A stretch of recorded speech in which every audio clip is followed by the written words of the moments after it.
Hello बच्चों, let's see this question. The question says select the incorrect statement regarding heterochromatin. हमें यहाँ पे चार ऑप्शन दे रखे हैं। फर्स्ट ऑप्शन है it is tight pack form of chromatin. Second है it is high DNA density. Third is it actively participate in the process of transcription and the last is the it stains dark. तो चलिए start करते हैं अपने की concept के साथ और चीजों को हम यहाँ पे समझने की कोशिश करते हैं। सबसे पहले हम बात करेंगे हेटेरोक्रोमेटिन होता क्या है, यानी इसकी एक बेसिक अंडरस्टैंडिंग हमें होना यहाँ पे जरूरी है इसके कंसेप्ट को अच्छी तरीके से जानने के लिए। अगर हम हेटेरोक्रोमेटिन की बात करते हैं तो ये जनरली हमें क्रोमोजोम के अंदर देखने को मिलता है, यानी एरिया ऑफ क्रोमोजोम हमें ये क्रोमोजोम के अंदर देखने को मिलता है, जो कि जनरली अगर हम देखें तो ये डार्क स्टेन होता है। जी हाँ, ये हमें डार्क स्टेन देखने को मिलता है एंड पर्टिकुलरली ये कंडेंस फॉर्म इसकी होती है, दैट इज ये हमें कंडेंस फॉर्म में देखने को मिलता है, यानी इसकी कंडेंस फॉर्म हमें यहाँ पे देखने को मिलती है।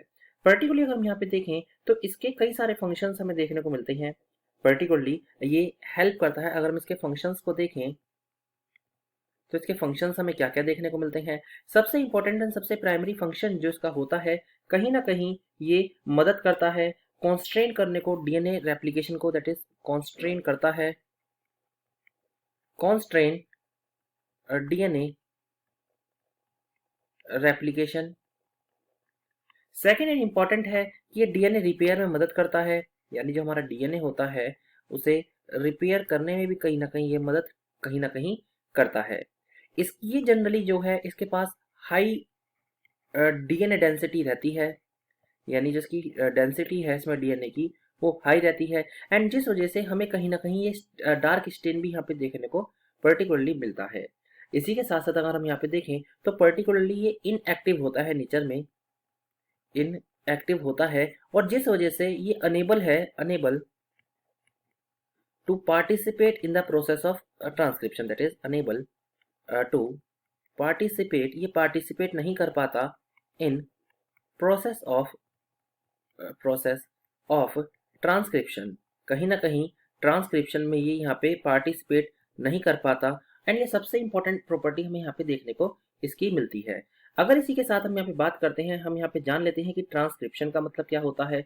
सबसे पहले हम यहाँ पे ट्रांसक्रिप्शन के बारे में भी जान लेते हैं। अगर पर्टिकुलरली ट्रांसक्रिप्शन के बारे में यहाँ बात करें तो ट्रांसक्रिप्शन जो है एक बहुत इंपॉर्टेंट रोल प्ले करता है, क्योंकि ये पर्टिकुलरली करता क्या है, ये कॉपी करता है, copying of segment DNA to DNA into RNA, यानी डीएनए से आरएनए में ये क्या करता है, सेगमेंट को कॉपी यहाँ पे करता है।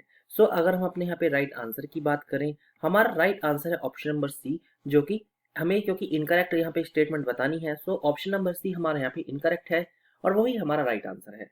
So the final answer is option number C. I hope you understood it well. Best of luck.